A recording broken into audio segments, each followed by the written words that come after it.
Olá, muito bom dia, muito obrigado mais uma vez pela sua companhia. Está começando mais uma edição do programa Agronegócio e eu desejo a você um dia muito abençoado. E no programa de hoje você vai ver que a União Europeia fala em redução do uso de defensivos agrícolas. Vamos mostrar como a evolução da participação da carne bovina na receita total de exportação de carnes do Brasil entre janeiro e setembro de 2013 a 2022. Vamos falar da produção de grãos da safra 22-23 e vamos comentar também sobre a pecuária de corte, ou melhor, vamos falar da produção de carne bovina. O programa Agronegócio já está no ar.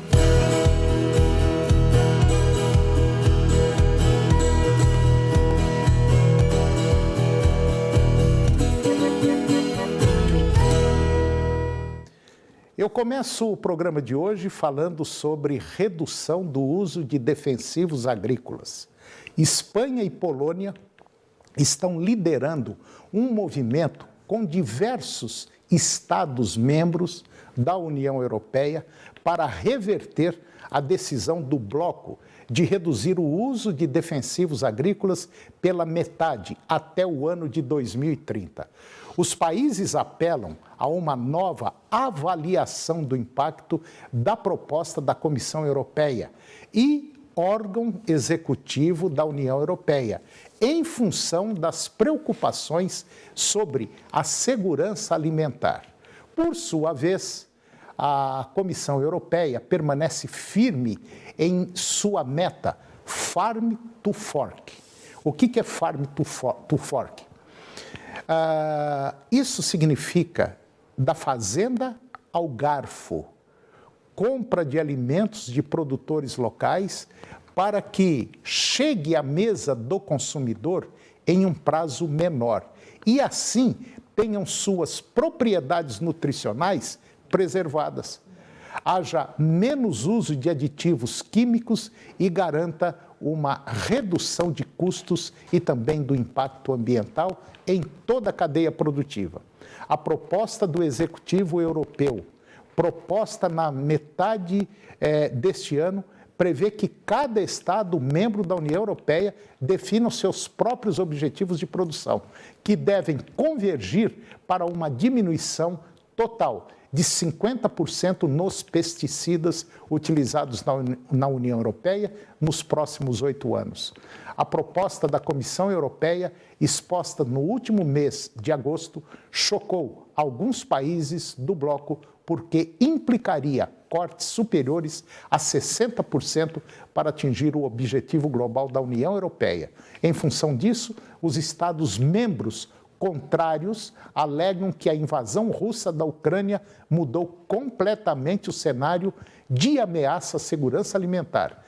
Pelo bem da qualidade da legislação, peço à Comissão Europeia que realize uma nova avaliação de impacto confiável, levando em conta os efeitos da guerra na Ucrânia e reexamine as soluções jurídicas propostas. Pelo menos foi o que disse o secretário do Estado da Polônia. Segundo ele, a ênfase deve ser garantir a segurança alimentar dos cidadãos da União Europeia e preservar a soberania alimentar. E agora eu vou conversar com Luiz Antônio de Brito. O Luiz Antônio de Brito é o CEO da Cerrado Corretora e nós vamos falar sobre temas altamente interessantes. Luiz Antônio de Brito, mais uma vez, obrigado pela sua presença. Muito bom dia, tudo bem? Bom dia, Toninho. Bom dia a todos os amigos aí do programa Agronegócio. Luiz, participação do Brasil no PIB da América Latina que caiu. Caiu o PIB do Brasil na América Latina? Antônio, na verdade, caiu, né? O Brasil tem uma participação muito grande no resultado do PIB de uma maneira geral nos países da América Latina. Nós tivemos aí, para a gente acompanhar, nos anos 60, Antônio, o Brasil participava com 22% do PIB total da América Latina, que o PIB é o Produto Interno Bruto, né, produzido pelo país. A Argentina vinha com 19,1%. Em 2010, o Brasil saiu para 38% do PIB total da América Latina. E agora, Antônio, em 2021, nós caímos para 31,8% de representatividade no PIB. Para você ter ideia, em 2011 o Brasil conseguiu representatividade no PIB da América Latina de 44,1% em 2011, naquele período. Em contrapartida, você vê o México com 25,6% em 2021. Essa pesquisa foi feita pela Austin Hatting, que é uma pesquisa até 2021 na participação do PIB total dos países da América Latina. A Argentina praticamente mantém o 2010 dela ali, que ela estava com 9,8, foi para 9,7. O Chile com 6,3, a Colômbia com 6,2, o Peru com 4,4 e os outros países, Antônio, ali, que representam 16% do PIB total, são 14 países que são incluídos ali, né? A gente tem ali Uruguai, Cuba, Nicarágua, uma série de países. Equador. E o Brasil tem uma importância muito grande na América Latina, porque a América Latina no todo tem 441 milhões de habitantes, né? O Brasil está com 210 milhões praticamente. 50% da população da América Latina está no Brasil. Então, o resultado do PIB da América Latina está muito relacionado ao crescimento da economia brasileira também nesse sentido. E quando nós olhamos, Antônio, a questão do PIB per capita, o que é o PIB per capita? É o PIB dividido pela população de um país, que é a riqueza do cidadão. Aí o Brasil ainda se encontra numa posição um pouquinho mais delicada. Nós estamos atrás do Uruguai com 16. O Brasil hoje tem um PIB per capita em torno de 7,3 mil dólares, né? Enquanto nós temos o Uruguai com 16 mil, o Uruguai com 16 mil dólares e o Panamá e também o Chile, que são os maiores PIBs aí do per capita, né? O Brasil aparece até atrás da própria Argentina, que tem 10.640 dólares, né? Então, a gente precisa rever a questão da geração de oportunidades de trabalho e distribuição de renda também no país, para que na questão também do PIB per capita, o Brasil desenvolva e consiga criar oportunidades também para toda a sociedade participar desse PIB que a gente tenta fazer novamente crescer. Nós tivemos 44% do PIB da América Latina em 2011. Então, a gente acredita que com a retomada da economia, com esse impacto que teve, o Brasil possa desenvolver isso aí um pouco a mais e gerar mais conforto para a sociedade também, né? Condições para isso o Brasil tem. Com certeza, a gente acredita nisso. Nisso. Hoje, eu acho que falta muito pouco para o Brasil ser aí uma das maiores potências do planeta, né, Luiz? Sim. Falta pouco, nós temos tudo na mão, né? Nós já fomos a sexta maior economia do mundo, né? E já estamos caminhando, aí nós acabamos nos perdendo nisso aí. Mas mostra o tamanho da América Latina, né? Que mostra o potencial que toda a América tem. E o Brasil voltando, o Brasil é uma referência em toda a América. Se o Brasil for bem, a tendência é que todos os países vão junto nisso aí. Então, a gente acredita que tem espaço, né? Principalmente na questão do PIB per capita, que é o que a gente pensa que realmente é o que o governo entrega para a sociedade, né? Luiz, agora vamos mudar um pouco de tema. Vamos passar para carne bovina. Nós sabemos que a carne bovina brasileira também é um setor muito importante, não só para o mercado interno, como para o mercado externo também. E como é que está a evolução da carne bovina, principalmente as exportações da carne bovina? Olha, Antônio, a carne bovina, como a gente analisa ao todo o complexo da carne de aves, suínas e a carne bovina, a gente observa que a carne bovina, ela passou a carne de frango em exportação. Ela conseguiu fazer esse em 2020, ela passou o volume de exportação da carne de frango, que vinha lá desde o início como o grande farol de exportação de carne brasileira. O mercado de carne suína derrapou ali, chegou a ter 14% do mercado de exportação de carnes, mas voltou de novo para 9%. E a carne bovina, Antônio, ela vem crescendo. Quando a gente observa o crescimento da carne bovina, a gente tem como reflexo o grande comprador que foi a China nos últimos tempos, né, que fez as reviravoltas. Hoje, num volume de 17,9 bilhões de dólares são exportação de carne bovina suína suína e de aves, nós temos 52% desse valor, quase 9,7 bilhões, que foram gerados pelas exportações de carne bovina. Então, a carne bovina hoje já é uma liderança que já vem há 2 anos aí superando a carne de frango, que durante vários anos foi o grande farol da exportação. Então, a gente acredita que com a China comprando praticamente 70% nesse mês de setembro aí, do que foi exportado, criou essa situação que a carne bovina tem um mercado agora muito grande e transformou isso numa oportunidade de negócio, né? Se a gente observar no que está acontecendo ali, você vê que a China, só em setembro, quando você pega setembro 21 para setembro 26, tem um aumento de 26,5%, Antônio, no volume financeiro, né? 2021, 2022. É setembro de 21 para setembro de 22. É quando eu analiso o setembro separadamente, né? Estou analisando o setembro, o setembro de 2021, 686 milhões, e o setembro 22 com 867 milhões. Muita coisa, né? Muita coisa. E a China realmente aí continua de novo, que nós sempre falamos, né, Antônio? O grande, apesar de nós termos ali um crescimento de Israel, que cresceu 39%, mas em questão de volume total ainda é insignificante, né? Pouca coisa. Mas a China, se a gente parar para pensar mesmo, a China é o paizão do Brasil, né? E a gente está preocupado com a China, porque as notícias de crescimento menor para a China, que cresceu nos últimos 4 décadas, mais de 10% ao ano, a gente acredita que agora num crescimento de no máximo 3,5%, né? Então a situação está preocupante também, Antônio. E preocupa, porque se a China crescer menos, a gente pode dar uma dançada aqui. Luiz, mais uma vez, muito obrigado pela sua presença aqui no nosso programa. Muito obrigado mesmo. Foi excelente essa conversa nossa e eu espero vê-lo mais vezes aqui. Eu que agradeço, desejo um excelente dia a todos. E depois do intervalo, nós vamos falar da produção de grãos da safra 22-23 e vamos conversar sobre sistema de produção de carne na época das chuvas. Nós voltamos já, é um minuto só.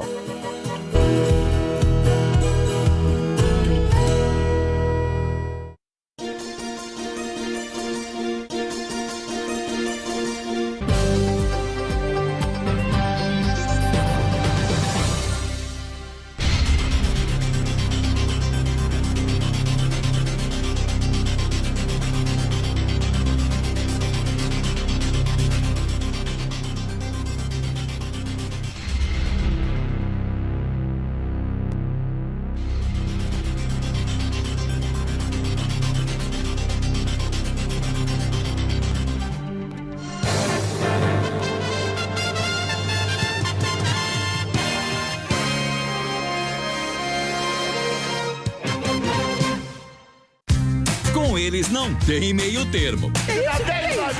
Mas com tantos talentos, fica fácil decidir. É 1.000. Calma, não é assim, vai devagar. Hoje, 10h30 da noite, no programa do Ratinho. Adivinha que cidade eu estou?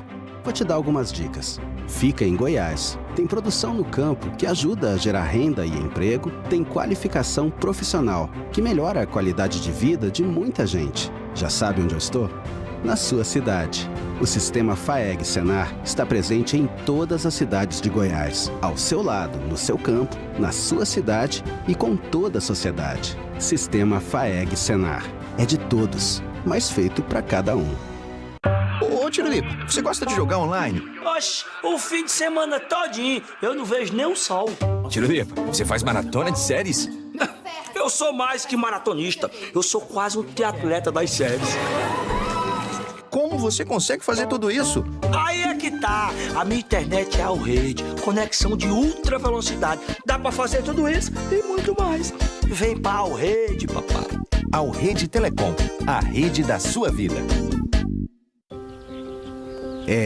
E tem quem diga que a gente colhe o que a gente planta. Bem, quem mora no campo sabe que não é bem assim.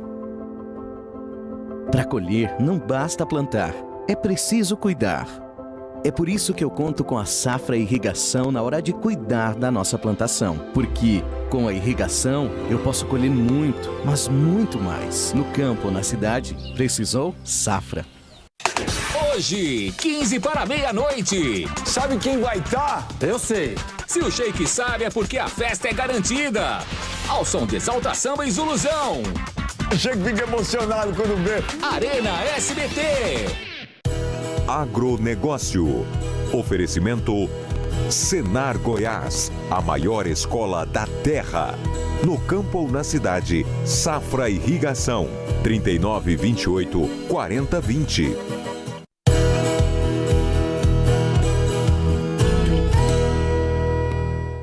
Eu estou de volta e agora nós vamos comentar sobre a produção de grãos da safra 22-23.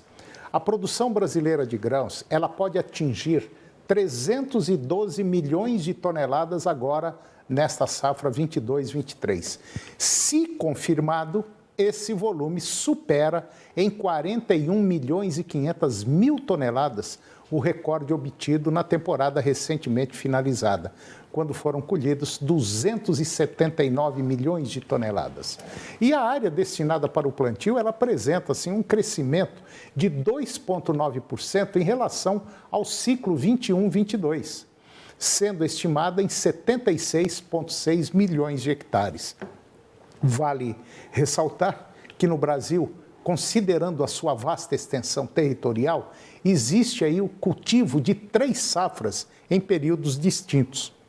Assim, para todas as culturas são utilizados aproximadamente 52,6 milhões de hectares e dentre os produtos, destaque para a soja e milho, que juntos devem registrar uma produção de 279 milhões de toneladas. E no caso da soja, os agricultores brasileiros devem destinar uma área de quase 43 milhões de hectares, um crescimento de 3,4% se comparado com a safra passada.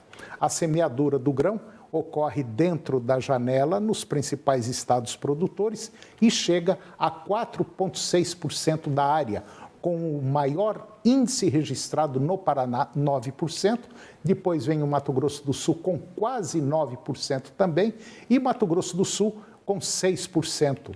Com o avanço da área, a estimativa da Conab para a produção da oleaginosa é de 152 milhões de toneladas.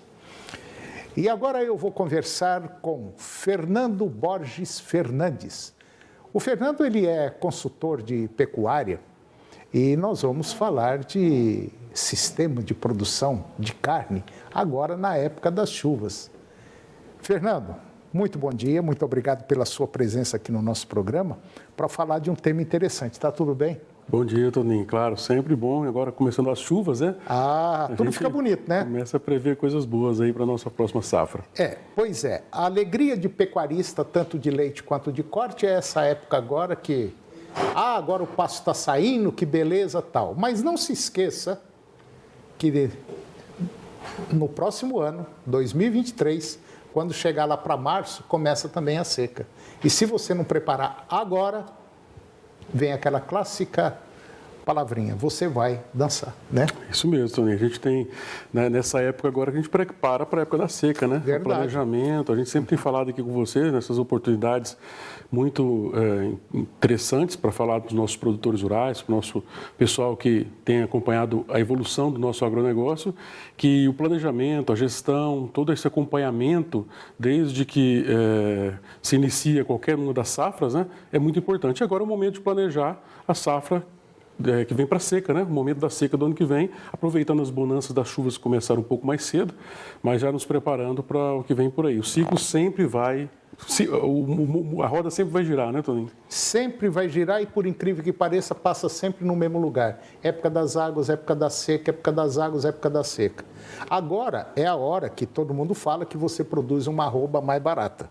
E realmente é mesmo. Desde que você tenha comida para o capim. A comida para o capim chama-se folha, chama-se pasto. Se você tiver uma comida legal agora, ele vai ganhar um peso muito bom e que você pode aproveitar na época da seca, fazer um complemento e chegar a esses animais aí com 20, 21, 22 meses com peso aí superior a 550 quilos, né? Você acabou de dar uma notícia muito importante sobre a safra agrícola do nosso país. E a gente tem difundido muito a ideia de que os nossos amigos pecuaristas, né, têm que se intitular antes de ser um pecuarista, ele tem que ser um lavorista, tem que ser um agricultor. Claro. O pasto é uma agricultura e é comida para o seu boi. Então, se a gente começa a ter essa percepção de que a lavoura é mais um pasto, o pasto é mais uma lavoura que se produz na propriedade, nós vamos conseguir chegar a índices muito maiores, muito melhores a cada dia, assim como a soja, o milho tem mostrado ano após ano, né? E aí a gente vem com a pecuária agora, com a possibilidade de grandes safras, produzindo tudo que nós precisamos aqui, um produtor empreendedor, instituições que têm apoiado o nosso agronegócio, né? Fazer agora o nosso pecuarista também chegar nesse patamar de excelência. Ô Fernando, eu acredito que o pecuarista não dá muita importância para o pasto, eu estou falando em termos gerais, E na verdade é mesmo. Vocês aí, provavelmente 80%, 85% aí, não dá comida para o capim, não. Você sabe por quê? Porque ele não tem uma pecuária eficiente. Ele não analisa a pecuária dele como arrobas por hectare, assim como o lavorista faz. Tantas sacas de milho por hectare dá lucro, tantas sacas de milho por hectare dá prejuízo. E assim é a soja, é a agricultura no geral. O pecuarista, por incrível que pareça, ele não calcula a produtividade dele através de arrobas por hectare ano. Ele fala, eu tenho tantos boi, eu tenho tantos bezerros, mas ele não sabe se aquele número de animais que ele tem é legal para a quantidade de pasto que ele tem. Isso mesmo, a gente tem tido a felicidade de contactar, de falar cada vez mais com pecuaristas que estão se transformando, estão mudando esse jeito de pensar. Já tem muita Essa é uma realidade muito preocupante para o nosso país, mas a gente já está vendo essas mudanças, Tony. Tem instituições, movimentos, empresas entrando fortemente com essa pegada de transformar o nosso pecuarista, né, mais com esse pensamento que tem evoluído fortemente, a gente vai ver a pecuária, eu acredito, muito pujante, muito importante daqui para frente. O Fernando, ele trabalha numa empresa chamada AgroSolution. Ele faz parte de um grupo da AgroSolution. O que é a AgroSolution?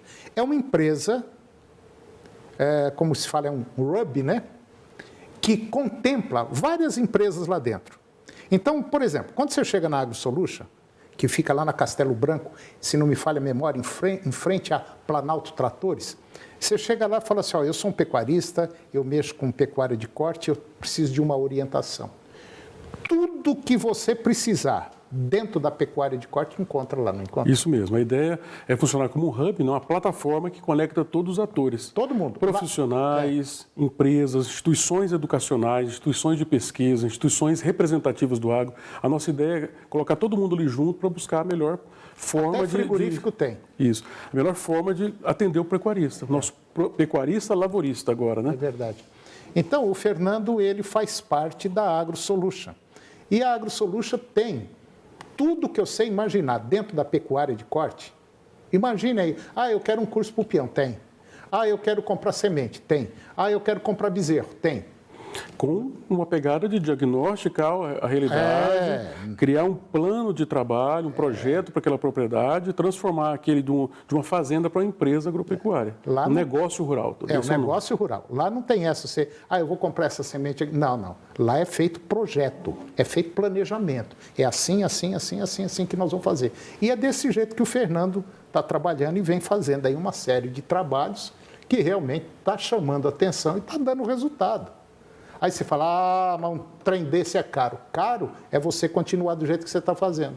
A única coisa que está valorizando no seu negócio lá é a sua terra. Fora isso, o seu negócio está dando prejuízo. E eu falo isso com convicção. Isso mesmo. Eu sempre brinco, né? Falo que o que uma caixa de fósforo custa, né? É baratinho hoje. Não custa nada. Não custa, mas esteja lá no rio, na beira do rio Araguaia, com os peixes pescados, com o negócio precisando todo o fogo para acender a fogueira para poder assar o peixe. Então ele vai custar muito, né? Vai valer muito naquele momento. Vale muito. E o planejamento nos faz pensar em, quando chegar na beira do Araguaia, não faltar esse fósforo. Ou seja, quando a gente está agora no momento das águas, planejar para o momento da seca, assim como todo o ciclo pecuário, né? Sim. Que é muito maior do que o ciclo da soja. Um produtor de soja, ele planeja 6 meses, ele tem a soja colhida e vendida possivelmente. Na pecuária já é diferente, né? Na bovinocultura de corte, você tem que pensar aí no mínimo em 2, 3 anos para você girar um ciclo. Então, o planejamento é muito mais importante, né? Se formos analisar uma comparação bem simplória na pecuária do que na agricultura. E agora, é a época agora. Ou melhor, chega na época da seca, você fala assim, você tem que fazer o seu planejamento para a época das águas. Você tem que fazer planejamento para toda a época. Você tem que viver dentro do seu planejamento, dentro do seu cronograma de trabalho. Agora, esse mês, esse dia, hoje, agora, é o momento exato de você fazer o seu planejamento para daqui 365 dias. Isso mesmo. Se você não fizer, meu amigo, não adianta. Você vai trocar 6 por meia dúzia e às vezes você vai trocar 6 por 5. Eu costumo dizer também, Toninho, que muitos produtores, acho que a maioria dos produtores sempre tem um plano para a sua propriedade, para o seu negócio. E eu costumo sempre falar que a hora de começar é sempre agora. Sempre agora. Né? Então, começar rápido, não parar jamais, né, com um plano. Porque você faz um plano hoje e daqui a 6 meses você pode remodelar, você pode refazer seu plano, desde que você tenha alguma coisa planejada. Se você não tem nada planejado hoje, daqui a 6 meses você não tem o que mudar. Você não tem o que melhorar, não tem o que alterar, né? Não tem o que ajustar. Então, o planejamento, que é o tema da nossa conversa em relação ao período das águas, das secas, esse momento de planejar, é muito importante. A gente tem essa vertente na AgroSolutions de trazer o produtor para uma realidade nova, com tecnologia, com tudo que há na vanguarda da produção agropecuária, principalmente os produtores que já sentiram, né, com essa nova realidade, preços de terra alto, né, commodities aí, ao mesmo tempo que a arroba do boi deu aquela alavancada, ela começa a cair, a gente já sente. Então, temos esse momento que é muito propício e, ao mesmo tempo, temos que nos preocupar, sim. E a gente está disponível para isso, Toninho. Bom, então, o Fernando, como eu disse, ele faz parte desse grupo, lá na AgroSolutions, justamente para orientar o produtor. E uma coisa que eu sempre falo é o seguinte: não pensa você que às vezes você entra num lugar como esse e fala assim, nossa, aqui eles vão arrancar meu couro. Não, está redondamente enganado. As coisas são feitas de acordo com o passo que você dá, certo? Não adianta eu chegar na sua propriedade e falar, você tem que fazer cerca aqui, você tem que fazer isso. Não, vamos começar pela comida. Às vezes você tem um pasto rapado, mas você tem capim ali, você tem coisa viva ali ainda, que dá para aproveitar aquilo. Não precisa passar grade, passar arado, como muita gente faz, não. Você tem que fazer as coisas criteriosas. Se não fizer dentro de um critério, dentro de uma lógica, dentro de um planejamento, não vira, né? E a gente sempre pondera. Existe tecnologia de ponta. No seu programa, por exemplo, os nossos ouvintes têm muita oportunidade de ver altas tecnologias. Cara, mas isso está na minha vez? Não. Então a gente pondera sempre tecnologia de ponta e tecnologia adequada. Para certos momentos não é adequada a ponta, mas é adequada uma tecnologia que já está, por exemplo, estação de monta. Eu vejo muito produtor que não tem estação de monta, não começou a fazer inseminação. Como é que ele vai pensar em transferência de embrião? Não pode. Então não está nesse momento ainda. Então, se você olha para a tecnologia de ponta, você não chega na tecnologia adequada. Então precisamos começar com a tecnologia adequada para, vislumbrando, chegar na tecnologia de ponta. É desse jeito. Quer comprar um carro? Você tem que aprender a dirigir primeiro. Então pronto, senão não vira. Bom, meu Fernando, mais uma vez obrigado pela sua presença aqui. As portas do nosso programa estão sempre abertas para quando precisar, ok? Eu que agradeço, Toninho, mais uma oportunidade. Espero que a gente, com esse nosso ímpeto, né, de falar de tecnologia, consiga evoluir o agro cada vez mais juntos. Vai falando, a coisa vai melhorando. Obrigado, Fernando. E o programa de hoje chegou ao fim. E eu termino o nosso programa com a seguinte frase: não é o mais forte, nem o mais inteligente que sobrevive, mas o que se melhor adapta às mudanças. Um grande abraço, muito obrigado pela sua companhia, que Deus os abençoe e até o próximo programa.